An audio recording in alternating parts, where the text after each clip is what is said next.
modernismo, hay que hacer alguna referencia, siquiera sea muy somera, al pensamiento de Hegel. Porque es en el pensamiento de Hegel y posteriormente en Marx, en donde el modernismo se expone de una manera más completa y más cabal. Tanto que podemos decir que esa época postmoderna es un poco las conclusiones últimas de este pensamiento.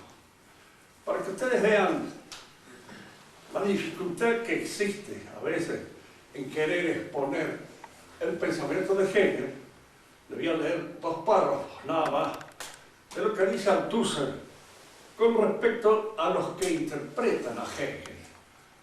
Althusser también es uno de los intérpretes de Hegel, ¿no?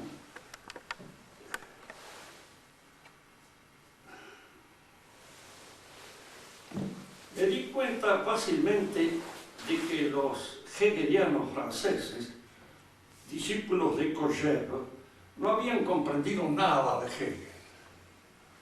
Fíjense que los hegelianos no han comprendido nada de Hegel. Para convencerse basta con leer al propio Hegel. Todos ellos se habían quedado con la lucha del amo y del esclavo en el absurdo total de una dialéctica de la naturaleza. Incluso Bachelard, me di cuenta por la observación de que he hablado anteriormente, no había comprendido nada de Hegel. Poco Bachelard. Por otra parte, no tenía a este respecto pretensión alguna. No había tenido tiempo de leerlo. Sobre Hegel, cuanto menos en Francia, todo estaba por comprender y explicar. Por el contrario, Husserl había penetrado un poco entre nosotros a través de Sartre y de Merleau. He sabido la célebre anécdota contada por el Castor. El Castor es la mujer, la amante de Sartre. Le decían el Castor, porque construían sus diquecitos, tonterías, diamantes y tonterías literarias al mismo tiempo. Raymond Aron, el gran amigo y compañero de Sartre, había pasado de 1928 a 1929 un año de estudioso en Berlín que le había instruido sobre el auge del nazismo, pero donde había digerido la pálida filosofía y las sociedades alemanas objetivistas de la historia. Aron vuelve a París y va a ver a Sartre y al Castor en su bistró de guardia. Sartre está bebiendo un gran zumo de albaricoque y con arroz. Por supuesto, Aron dirá que Sartre no ha entendido nada de Hegel. En este mismo libro, Althusser señala que Cogero, que es Kochevinov, creo que se llamaba, ruso, pero que en francés lo dejaron reducido a Cogero, simplemente, que es uno de los intérpretes más conocidos en Francia, que tampoco había entendido nada de Hegel. Yo quería comenzar con esto para que ustedes comprendan que yo no debo haber entendido nada de Hegel, como es lógico, puestos ciertos que son hegelianos y que de alguna manera representan el pensamiento hegeliano en Francia, donde las explicaciones son más claras que en cualquier otra parte, no han entendido a Hegel, que es lo que puedo haber entendido yo, que no soy hegeliano, y que en cierto modo me importa bastante poco a mí de Hegel, el cual he leído, ¿sí?, algo, pero lo que voy a hacer es un esquema tratando de exponer algunos puntos principales de este pensamiento que está en el fundamento de todo el modernismo. En realidad, el modernismo es Hegel, transfigurado a través de todos aquellos intérpretes que, como dice Althusser, no han entendido nada, pero que probablemente hayan creído entender algo.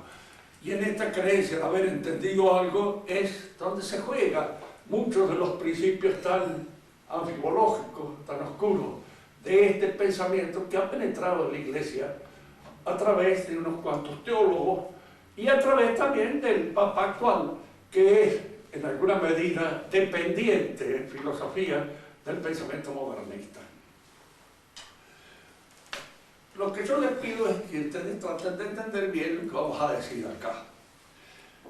En primer lugar, pongámonos en una situación especial, abstracta, y creada artificialmente a los efectos de la explicación. El hombre, esto es por supuesto la interpretación de este pensamiento modernista. El hombre está frente a una realidad que se le opone, que lo contraría. Es la realidad la que despierta en el hombre su deseo de transformarla y en alguna manera convertirla en la casa del hombre. Estas palabras están en Hegel en francés, en chez soi. Vivir chez soi es vivir en su casa.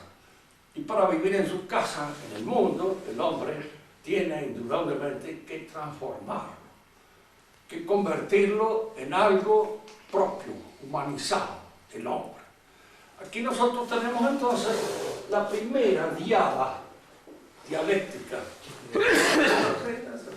de acuerdo con la cual, diríamos así, Hegel empieza su pensamiento, el desarrollo de su pensamiento. Acá está el hombre y acá está el mundo que lo rodea. Indudablemente el hombre no es un hombre aislado, no es un hombre solitario, es un hombre agrupado, conjunto con otros.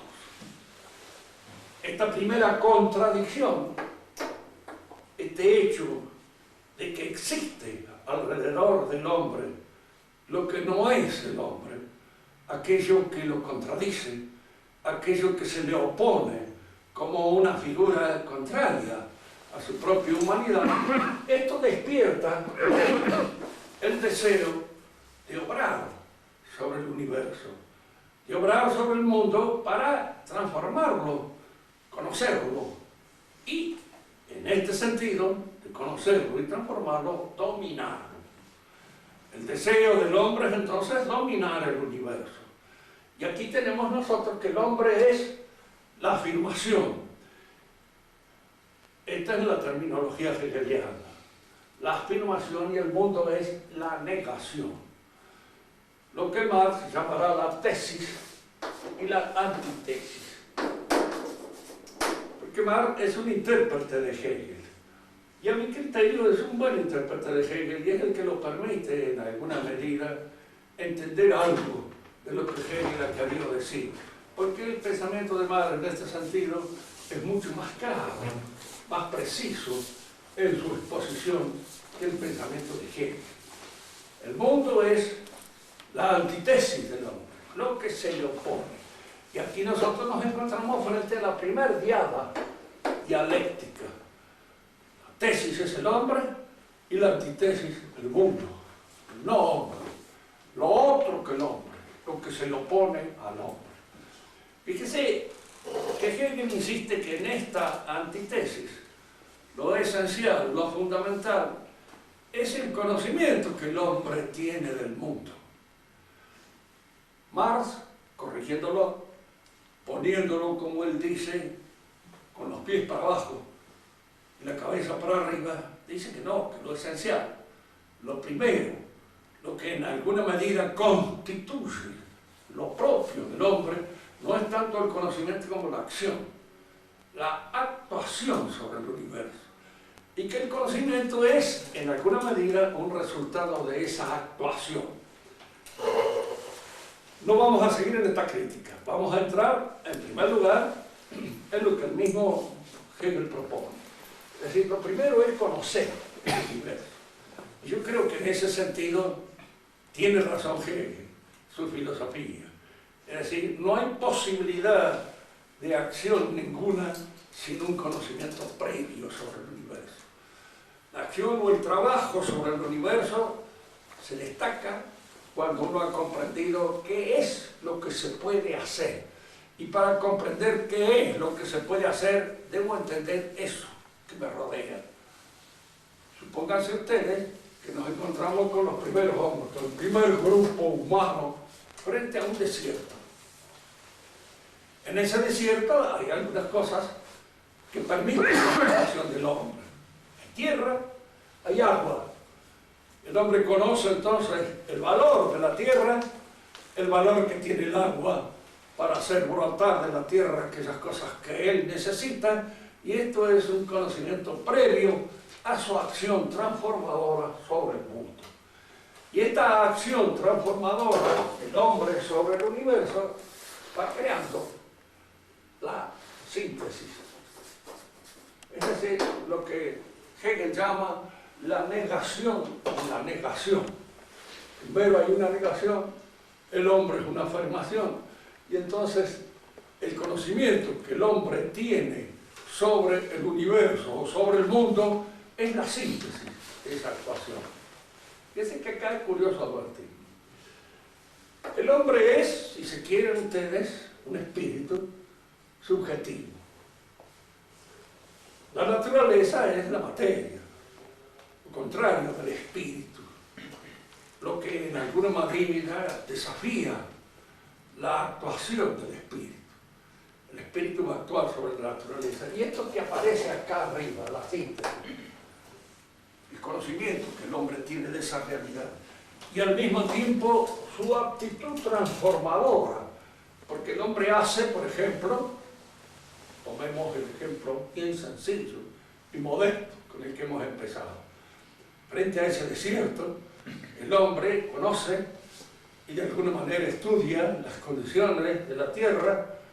Todo esto da un conocimiento. Este conocimiento, si ustedes lo observan bien, es, bien por lo modesto, ciencia.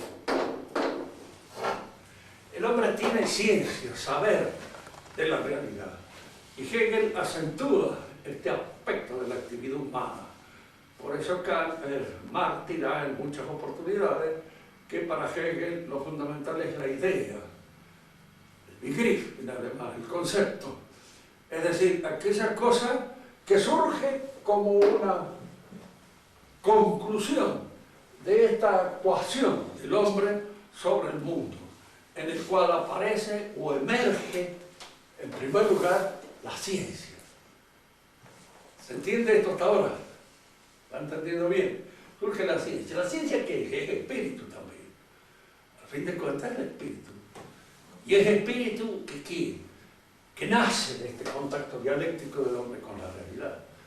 Es el espíritu que surge de ese contacto dialéctico, y para decirlo en términos hegelianos, y a la vez en términos, diríamos así, cristianos, porque Hegel estudió en un seminario luterano, y en alguna medida su filosofía es, si ustedes quieren, una laicización o una secularización de los contenidos de la revelación. Por eso él dice que todo en el universo es revelación. Porque ¿qué es lo que se revela? Lo que surge inmediatamente de este contacto dialéctico del hombre con la realidad. Surge la ciencia. Y la ciencia es espíritu objetivo u espíritu revelado. ¿Se entiende esto? La necesidad de actuar sobre el universo, de trabajar, que en primer lugar supone este conocimiento. Supone a veces un conocimiento y una organización de la vida del hombre. El hombre conoce, pero para poder actuar tiene que ordenar su trabajo, tiene que ordenar su actuación, tiene que ordenar su dinamismo. Y este ordenamiento aparece inmediatamente ante la consideración en dos dimensiones claramente distinguidas. Una dimensión personal: yo debo ordenarme, debo vencer la pereza, debo vencer el miedo, debo vencer, diríamos, cualquier otra de las pasiones que puedan impedir mi actuación sobre el universo. Y entonces va surgiendo, en alguna medida, en esta situación especial del hombre con la realidad, lo que podemos llamar nosotros la moral. Porque la moral es, de alguna manera, diríamos, este ordenamiento de la vida del hombre para poder obrar sobre el universo, para poder actuar sobre él. Porque acicateado, obsesionado o asediado por elementos pasionales, como son la pereza, como es la lujuria, como es cualquier otro, él no puede obrar bien. hay una serie de impedimentos que le impiden esa realización. De manera que estas cosas deben ser ordenadas primero en su fuero íntimo. Y esto constituye la moral personal. Pero al mismo tiempo el hombre está organizado con otros hombres.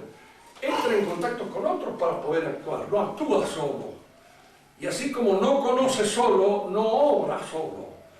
Y como obra en agrupación, debe ordenar de todo modo su conducta, que esta conducta no le impida el choque, el conflicto con los otros que obran sobre él.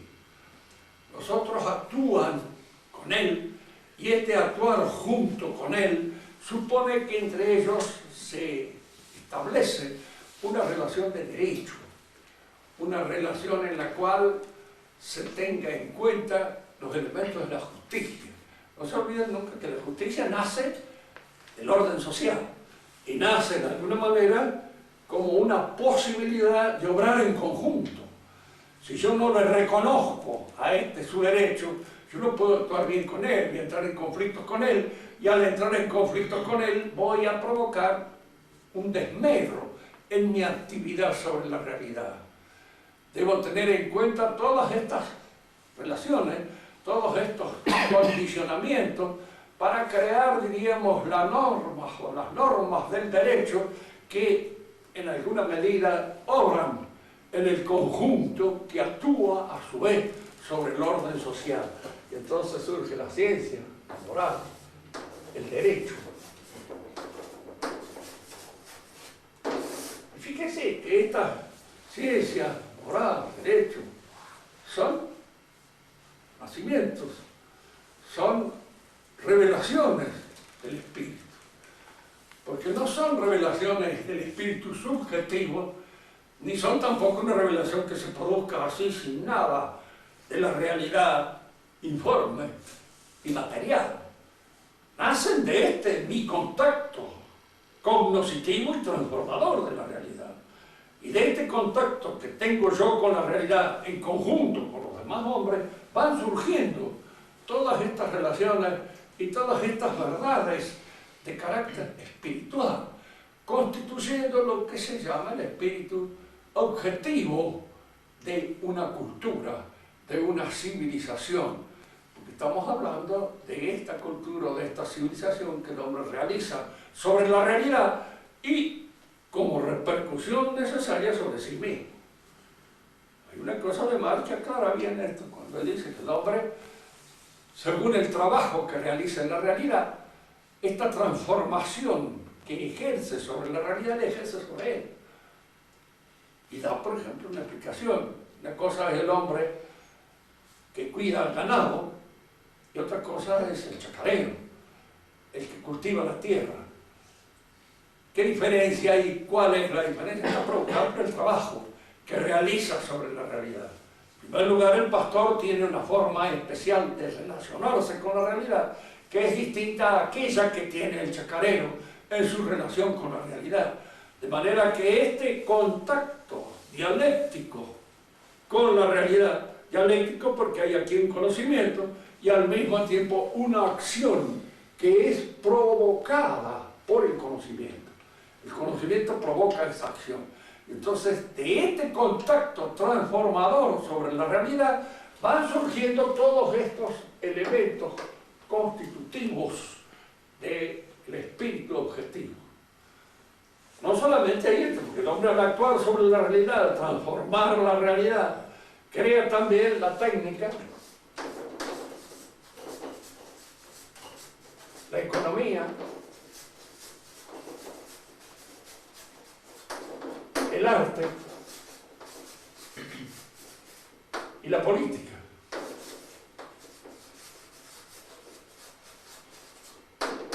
Todas estas son cosas que van surgiendo en esta relación dialéctica del hombre con la realidad y surgen, diríamos así, como elementos necesariamente condicionados por el conocimiento y el trabajo que el hombre realiza sobre lo real. Fijémonos que acá en esto Hegel no habla todavía de la religión. Cuando él habla de la religión, va a hablar de la religión un poco teniéndola como una figura semejante a la del arte. Es decir, el hombre quiere, en alguna manera, mediante, diríamos así, símbolos, mediante imágenes, explicar esta su relación con lo real. Y este emerger de esta espiritualidad objetiva que surge aquí en el contacto con la realidad. Ahí nace la ciencia, nace la moral, nace el derecho, nace la técnica, la economía, el arte, la política y también la religión. Vamos a ver cómo de todo esto va a nacer la filosofía como un intento de conceptualizar todas esas imágenes que la religión ofrece en una forma figurativa o artística. La filosofía va a tratar de pronunciarla, expresarla de una manera conceptualizada y de una manera puramente intelectual. Así, por ejemplo, diríamos que en esta relación del hombre con lo real se establece así: el hombre es el padre de lo real, y lo real es, de alguna manera, el hijo del hombre, aquello que, en cierto modo, se le opone.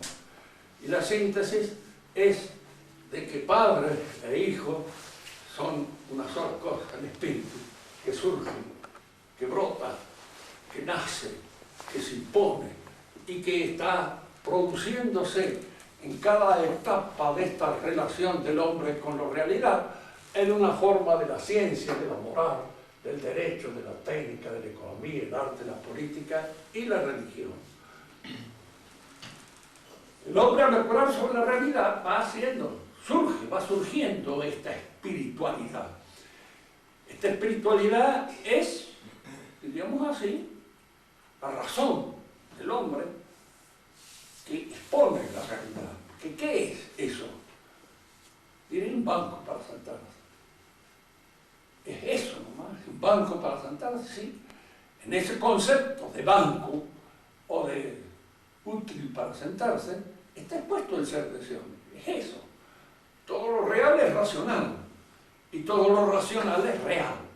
Y en alguna manera esta razón o este espíritu va brotando, diríamos así, como una síntesis nueva de este esfuerzo o de este trabajo que el hombre realiza sobre lo real. Esto es espíritu objetivo. Pero este espíritu objetivo se expresa en un momento determinado de la historia como el resultado de esta acción del hombre sobre lo real. En este tiempo, el hombre que viene, los hijos de este primer grupo, van a realizar una tarea transformadora, partiendo de la situación que le dejaron los padres.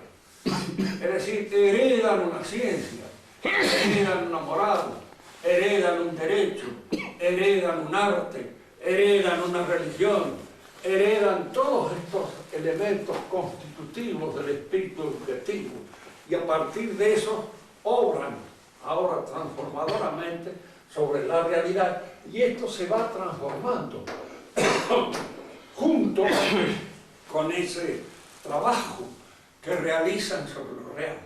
Es decir, aquí el tiempo o la historia cumple lo que podríamos llamar un efecto transformador de todo este dinamismo del hombre sobre lo real. La historia va ofreciéndonos esas transformaciones que surge la ciencia. No es lo mismo la ciencia de los griegos que la ciencia actual. Hay diferencias. Y estas diferencias están producidas por el tiempo, por el trabajo del hombre, por esta realidad han ido emergiendo todos estos elementos. Y diríamos que en alguna medida todo esto va surgiendo y constituyendo lo que se llama la espiritualidad objetiva de cada cultura, de cada civilización. Si uno le preguntara, ¿y qué es Dios para Hegel? Y él dirá, es lo que emerge aquí. Es lo que emerge como síntesis es lo que surge de todas estas actividades espirituales en las cuales el hombre se pronuncia. Dios es el absoluto de todo esto. Es en cierto modo la síntesis terminal de todo este proceso. Fíjense que todo este proceso aparece junto con la religión, que la religión lo anuncia en alguna medida, este proceso, pero lo anuncia en imágenes. Este proceso se va a cumplir de una manera conceptual, terminante, racional y acabadamente, diríamos así, concebida en la filosofía de Hegel. Es en él donde este proceso acaba y concluye, porque con él aparece ya terminada la idea absoluta. Es Dios que se pronuncia. Y uno le dice, bueno, ¿usted se siente? No, dice, yo no. Dice, yo soy un momento acá, en esta relación del hombre con la realidad. Soy más que eso. Soy un portavoz, si ustedes quieren, de la divinidad, ¿sí? Ella se expresa a través de mi pensamiento, se manifiesta a través de mi pensamiento, pero es una realidad, la de Dios, que se expresa a través de todo este pensamiento. Fíjense que acá este inmanentismo hegeliano no es un inmanentismo subjetivista como era en el caso de Kant. Es un inmanentismo objetivo. Es como si toda la realidad fuera, en alguna medida, la lógica misma de Dios manifestándose a través del pensamiento de Hegel.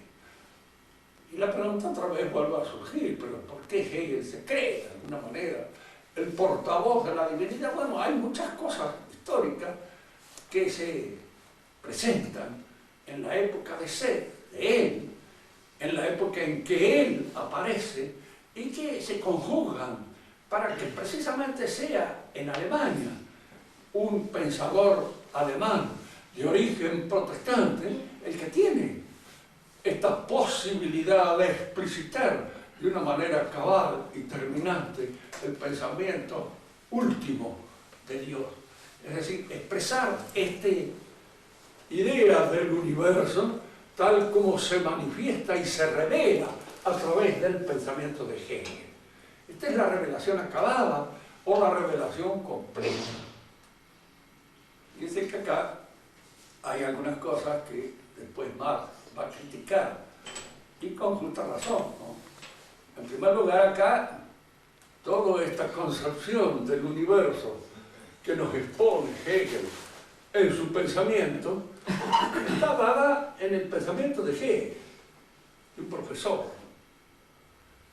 de un hombre que tiene como oficio la especulación. Marx va a acentuar el aspecto del trabajo sobre el aspecto del pensamiento. Y en vez de decir que lo determinante es el conocimiento, que se manifiesta en la ciencia, la moral, el derecho, él dirá que lo determinante es el trabajo de las manos del hombre. Y que en cierto modo, diríamos así, el pensador genial, el pensador que nos ofrece la situación determinada de la autoconciencia, no es el profesor de filosofía, sino que es el conductor político, porque es el conductor político el que, en alguna medida, tiene el conocimiento de lo que hay que hacer, de lo que se debe transformar. Hegel lo dijo en alguna oportunidad también anticipando este pensamiento. Cuando él se encuentra en las afueras de Jena con Napoleón Bonaparte, y él entonces dice, en este momento, dice él, lo dice con bastante modestia, pero está así escrito de alguna manera. Dice, en este momento, dice el hombre, el espíritu acabado, el espíritu objetivo del universo, se encuentra con el hombre que lo piensa al universo. Este encuentro significa la unión de estas dos fuerzas. En el marxismo, diríamos que el hombre genial, el hombre que expresa la situación acabada y total del momento es Napoleón, no Hegel, porque Napoleón es el conductor genial y el que está conduciendo la historia en el sentido de esta renovación total del universo. hasta ahora, decía Marx, el universo ha sido pensado. Desde hoy en adelante hay que transformarlo, hay que cambiarlo, hay que humanizarlo. Y aquel que lo transforme y lo humanice es el hacedor genial. Es decir, es a la vez filósofo y conductor político, porque la filosofía ahora se ha convertido de hecho en acción. Aquí conviene aclarar 2 o 3 conceptos. Hay una filosofía de la acción, cito a Maurice Blondel, que es el que ha hablado de la filosofía. Pero en Marx la filosofía no es una filosofía de la acción, es la acción misma, política, como filosofía. Porque es el hacedor, el que tiene el conocimiento de aquello que debe ser transformado. Por esto no nos alarma mucho, ni consideramos una cosa tirada de los cabellos, el hecho de que siempre el conductor genial, Stalin, Lenin, en un momento determinado hasta Trotsky, pueden haber sido los filósofos y los que en cierto modo guiaban la acción de la historia, los que la dirigían y los que en alguna medida, diríamos así, eran los que tenían en sus manos la clave del pensamiento, diríamos, que elaboraba sobre el mundo. Estas son las 2 cosas que en alguna manera indican el modernismo. Ahora acá, esto es lo que cuando esto entra en la Iglesia, entra indudablemente no de una manera total. Los sacerdotes teólogos que están impregnados de esta mentalidad, al mismo tiempo tienen sus ojos puestos sobre la clientela que somos nosotros. Y la clientela que somos nosotros, en fin, siempre estamos un poco alerta con respecto a estas innovaciones. Es decir, que las innovaciones no sean de tal modo que choquen de una manera completa y cabal nuestra fe. Hay que presentarlas de una manera que no las choquen, porque si las presentamos de una manera totalmente chocante, nos colocamos fuera, abiertamente. Nos hemos colocado fuera de la fe a través del modernismo, pero lo hacemos de una manera encubierta, de una manera solapada, de una manera que el sonsaje no se dé cuenta, que la gilada en alguna medida siga creyendo que está en la misma iglesia que estaban sus abuelitos o que estaban sus tatarabuelos, y no lo están más, están en otra. Pero para esto hay que dárselo condimentado, hay que darle el aceite castor con un poco, diríamos así, de azúcar y un poco envolverlo en toda esta melopea que lo haga tragable y lo haga digerible. Y entonces eso es lo que hace a veces que la mayor parte de estos contextos en donde el modernismo expone sus pensamientos sean para nosotros tan difíciles de entender.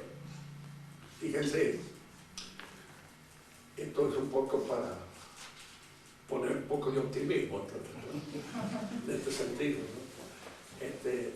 La gente no se va a hacer modernista. ¿Por qué? Porque el modernista es un intelectual, siempre, inevitablemente. El hombre común, el hombre en la calle no va a entender jamás el modernismo, no lo va a entender. Lo que sí va a haber una serie de cambios, una serie de transformaciones en todas aquellas manifestaciones comunes, cotidianas, de la fe, que vayan, diríamos así, provocando esta transformación, pero de una manera, diríamos, suave, de una manera que el hombre común no lo advierta, porque en el momento en que lo advierte, él, claro, encuentra el rechazo. Si yo les digo, mire, ¿qué es Jesucristo? En cierto modo, para Hegel, Jesucristo es el primer hombre que entiende que Dios es el hombre. ¿Sí? Que el hombre es el Hijo de Dios. Y al ser el Hijo de Dios, somos todos los hombres. Por supuesto, Hegel no cree que esto sea se haya dado anecdóticamente en un personaje que nació allá en Galilea, en una época determinada de la historia. No, Jesucristo es un símbolo, y es el símbolo de toda la humanidad. Es el hombre que advierte su filiación divina, el hombre que sabe que Dios se manifiesta en la historia a través de él, de su trabajo, de su acción sobre la realidad, de su acción sobre sí mismo, de la creación de la ciencia, de la moral, del derecho, de la técnica, la economía, el arte, la política, la religión y la filosofía. Jesucristo es el primero, en cierto modo, si ha existido este rabí de Galilea que se da cuenta de esto. Y el primero que lo manifiesta, de manera que Dios no es algo trascendente al hombre, no es una realidad que no dependa de nosotros. Es una realidad que en su manifestación depende de nosotros, porque Él es a través de nosotros cómo se expresa, cómo se manifiesta, cómo alcanza el conocimiento de sí mismo. Este conocimiento de sí mismo que se expresará en la filosofía de Hegel, porque es allí donde la idea absoluta se da. Marx se dio cuenta de esto.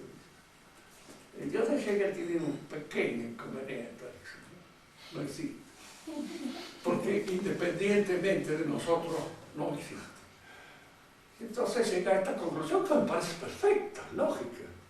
¿Para qué hablar de una cosa que no existe? Y tener en cuenta algo que no existe. Y llenarnos de todo este saumerio, así, diríamos, en cierto modo encendido a la figura de algo que no es. De algo que para ser se tiene que manifestar en nosotros. Y si no se manifiesta en nosotros, no es nada. ¿Y en nosotros qué es? Cuando se manifiesta nada, palabras. En cierto modo es un vocablo, un término que no señala absolutamente nada. El Dios de Hegel, Marx lo descubre perfectamente. Y lo descubre con toda razón. Cierto, ese Dios que Hegel nos presenta tiene ese pequeño inconveniente, no existe.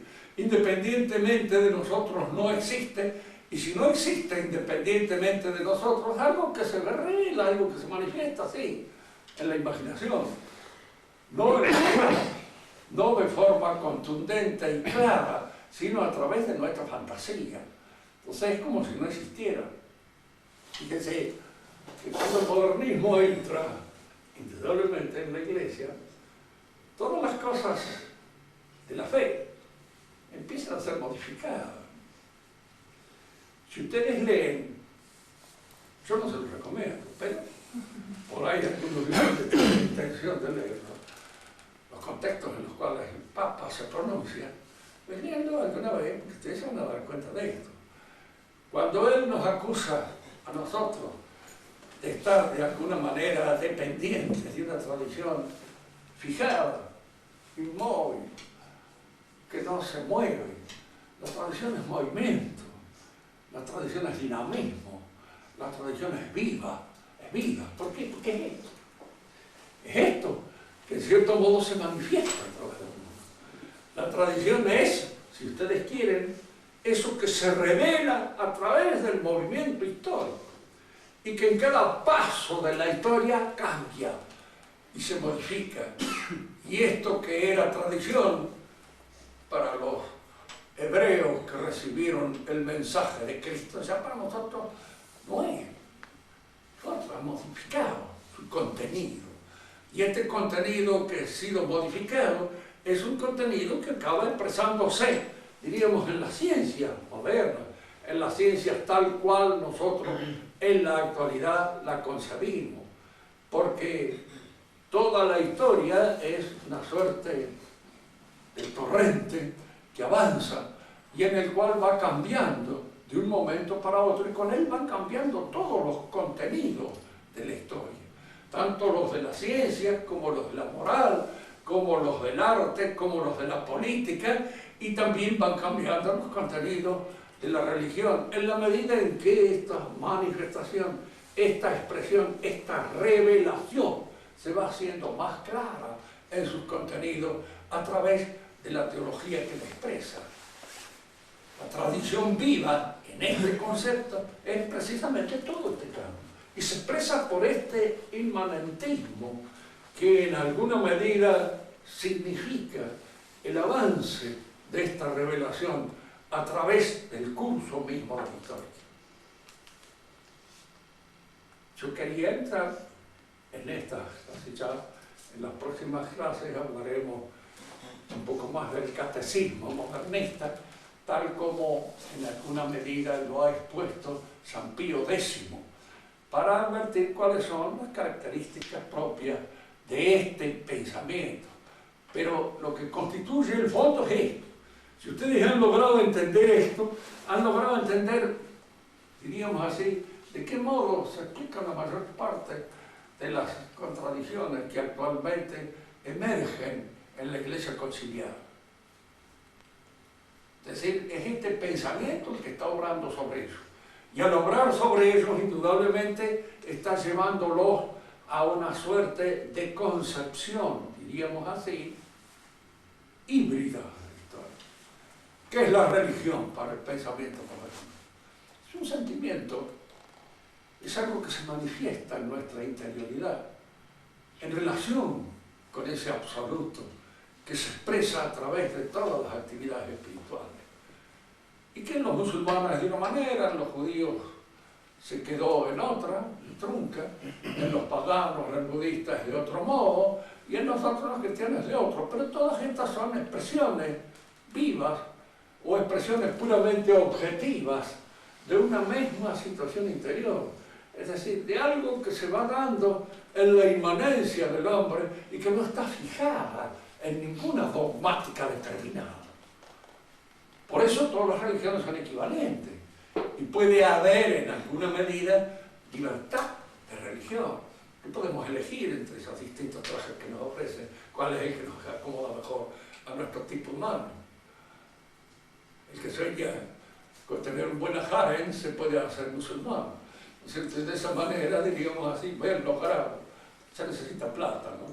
Ya les digo yo muchas veces que la poligamia significa la poliandria, no la poligamia. Porque los que consiguen muchas mujeres son pocos, y son los que tienen dinero, y los otros se quedan teniendo que reunirse en cooperativa para tener una. De manera tal de que sí, es lo que sucede. Por eso, diríamos así, entre los beneficios de la poligamia son muy pocos los que lo consiguen y los perjuicios son muchos, porque en alguna medida constituye la poliandria. Sí, esas cosas que deben ser bastante terrible y desastroso para cualquier hombre que tenga que padecer. Bien, por ahora vamos a dejar acá, y si ustedes tienen alguna pregunta que hacer para aclarar un poco el contenido de esto, que ha sido un poco apresurado, me las hacen. ¿Qué dice el profesor? ¿Cómo sería entonces para nosotros la definición, el modo de decidir conceptualmente la tradición? Para nosotros no es nada difícil. ¿Qué es la tradición? La tradición es la palabra de Dios. Eso constituye la tradición. Porque la tradición siempre es un conocimiento provisorio que se nos da a la fe, que nosotros aceptamos como proveniente de Dios o de los dioses. ¿No es cierto? Y entonces, que constituye a la vez algo que nosotros no podemos cambiar, ni podemos, diríamos, transformar, ni convertirlo en otra cosa. Para que ustedes entiendan mejor esto, es lo siguiente. Cuando a ustedes les exponen una exposición de carácter científico, como en la universidad, la ofrecen a su sentido crítico. Ustedes la examinan, ven si es verdadera o no es verdadera, y si en alguna manera responde o no responde a las exigencias de nuestra razón. Al mismo tiempo, esa verdad científica muchas veces, cuando es ofrecida en los años escolares, es ofrecida con autoridad. La maestra le dice al chico: la Tierra gira alrededor del Sol en un vaivén. Y el chico lo acepta y se acabó, lo dice el maestro. Y no discute más. Pero eso es provisorio, porque cuando llega a un conocimiento más maduro, él va a explicar por qué razón esa cosa que le decía el maestro tiene un cierto sentido. ¿De qué manera eso responde, en alguna medida, a las apariencias sensibles de los movimientos que nosotros podemos captar entre la Tierra y el Sol? En la tradición cabal auténtica, que no es esta semi-tradición, nosotros a muchos chicos les podemos enseñar cosas que se las enseñamos por autoridad, cuando son chiquitos. No hay que hacer esto, no hay que hacer aquello, hay que comer así, hay que comer allá, no hay que hacer pipí en la sopera, por ejemplo. Es una cosa fundamental para que los chicos vayan tomando conciencia de qué son las cosas que se pueden hacer y cuáles son las cosas que no se pueden hacer. Bien. En la tradición es aquella enseñanza inmutable. Para que poder ser inmutable tiene que tener su origen en Dios, o por lo menos yo creer que lo tiene. ¿Es así? Creo en un solo Dios, uno Dios omnipotente, creador del cielo y de la tierra. Esas son verdades de tradición, verdades inmutables, siempre, para siempre, porque constituyen la tradición fija de los dogmas de fe. Y en eso para nosotros es la verdadera tradición. Es decir, algunos creen que la tradición, nosotros, yo estaba diciendo ahora, libro de un español muy tradicionalista, lo veo, pero que hace un enredo de San Mil bombos, porque la tradición para él es otra cosa. Y se confunde un poco con lo que podríamos llamar en su pensamiento el alma de un pueblo. Pero el alma de un pueblo no existe. Existe el alma suya, el alma mía, el alma de cada uno de ellos. La del pueblo no. Entonces es concederle a la tradición una entidad espiritual que no tiene. No es eso. Lo que es tradición auténtica y cabal en el pensamiento nuestro son los dogmas de fe y las verdades de la Iglesia, fundadas, digamos así, en parte en la Escritura y en parte en todo aquel conocimiento que nos ha venido oralmente de los apóstoles. Porque muchas cosas dijo Dios que no aparecen en este libro, dice el Evangelio. Y al mismo tiempo uno le preguntaría a Lutero, bueno, muy bien, si la Escritura es la verdadera fuente de la tradición, ¿dónde ha leído usted eso? En la Escritura no está. ¿Y dónde ha leído, en cierto modo, que esta que está así, que tiene usted, es la Escritura verdadera? ¿Y dónde saca eso? De su iglesia. De la iglesia luterana, de la iglesia calvinista, de la iglesia católica. Usted lo saca de un grupo humano que se lo ha enseñado, que le ha dicho que esto es así, porque si no usted no lo sabría. De manera que lo sabe en alguna medida por tradición oral. Y no porque está escrito en ese libro. Y no por transformación. Y no por transformación, como dirían él. Claro, lo que se transforma, hay una cosa que ahí es cierto en lo que a veces dicen en los documentos papales, hay cosas que son ciertas y honestas, que a veces el conocimiento de los misterios o de los dogmas progresa en el pensamiento de los cristianos. Es decir, no es que progrese de una manera indefinida y fatal, pero hay hombres que lo estudian y en ellos logran penetrar más hondamente que otros en ese mismo pensamiento. Y logran hacer del misterio, diríamos así, una cosa vivida de una manera más intensa por ellos que por otros. Yo no sé lo que sabía Santo Tomás, pero creo que sabía mucho más que yo acerca de todos estos misterios y de alguna manera habría penetrado en ellos con más hondura y con más profundidad. Ese es un hecho. Ahora, que eso se vaya produciendo siempre inevitablemente, no. No, porque si usted no estudia no se produce nada. La medicina progresa si de cierto modo se va heredando el esfuerzo de una generación a otra. Y si no, se terminó. No hay más.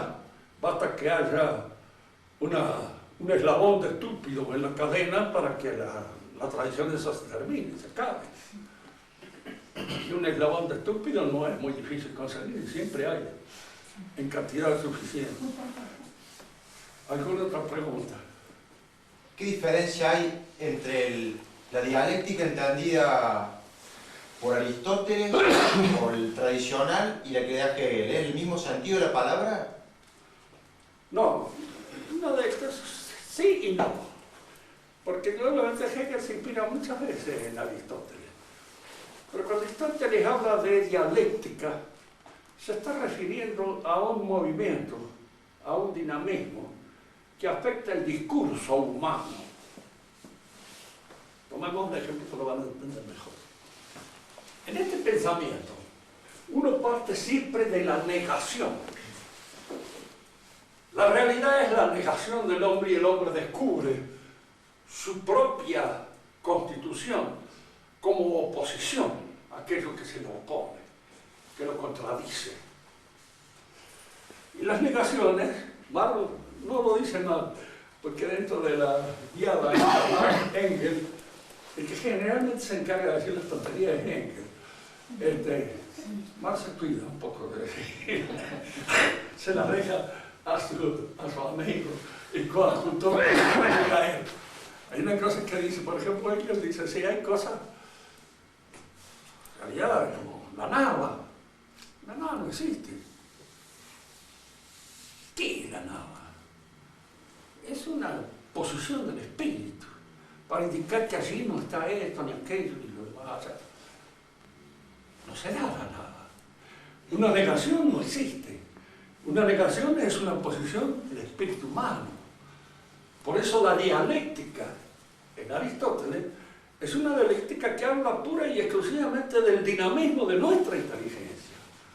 Pero Hegel la convierte en un dinamismo que abarca todo el orden real. Y convierte en realidades las negaciones.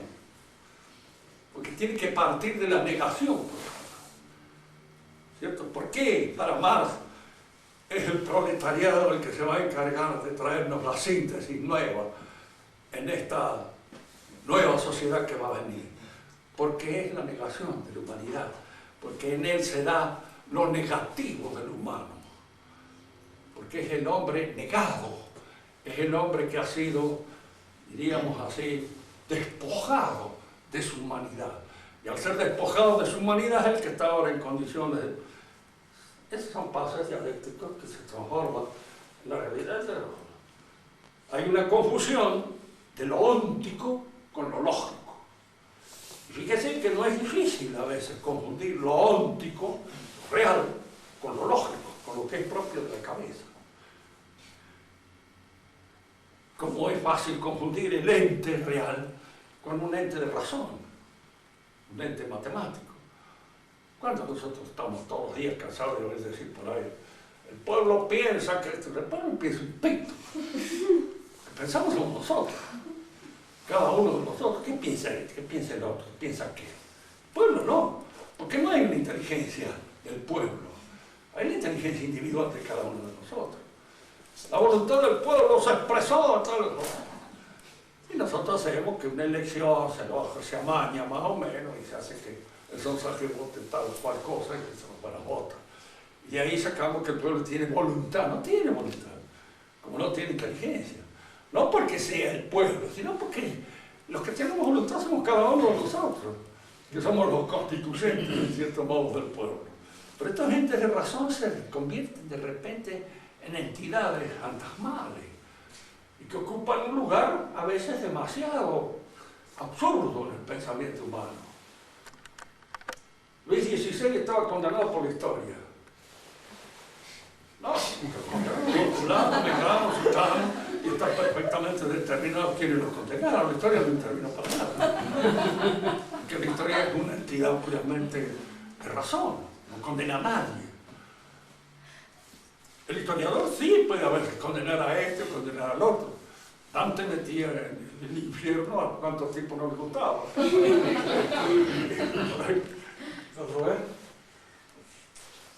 Don Rubén.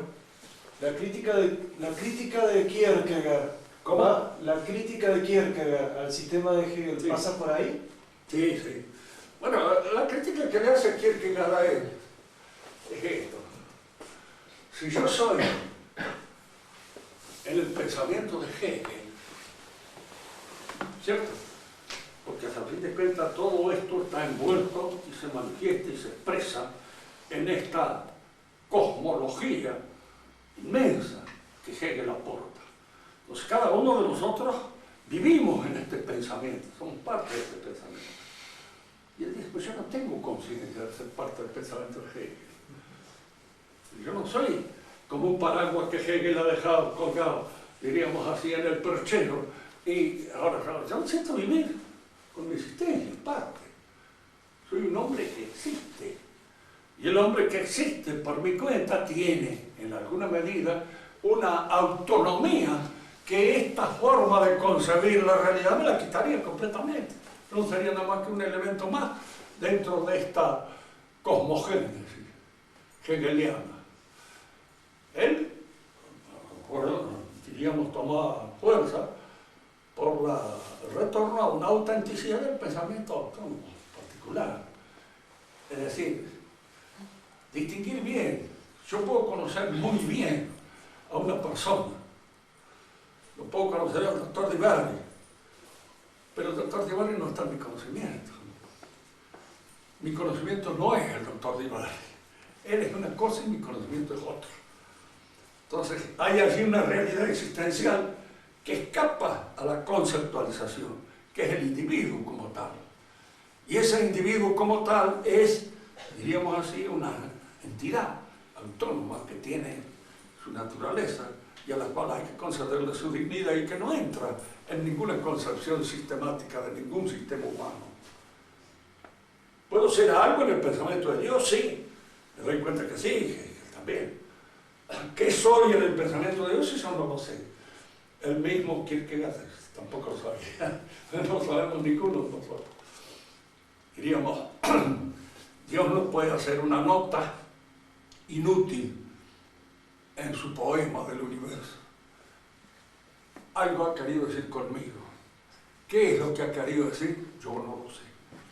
Va a ser que alguna vez lo averigüe, pero va a ser en el otro mundo, aquí en este, muy difícil que pueda entenderlo. Que lo sabía era nuestro Señor, Él sabía, pero Él era Dios. Nosotros no lo sabemos.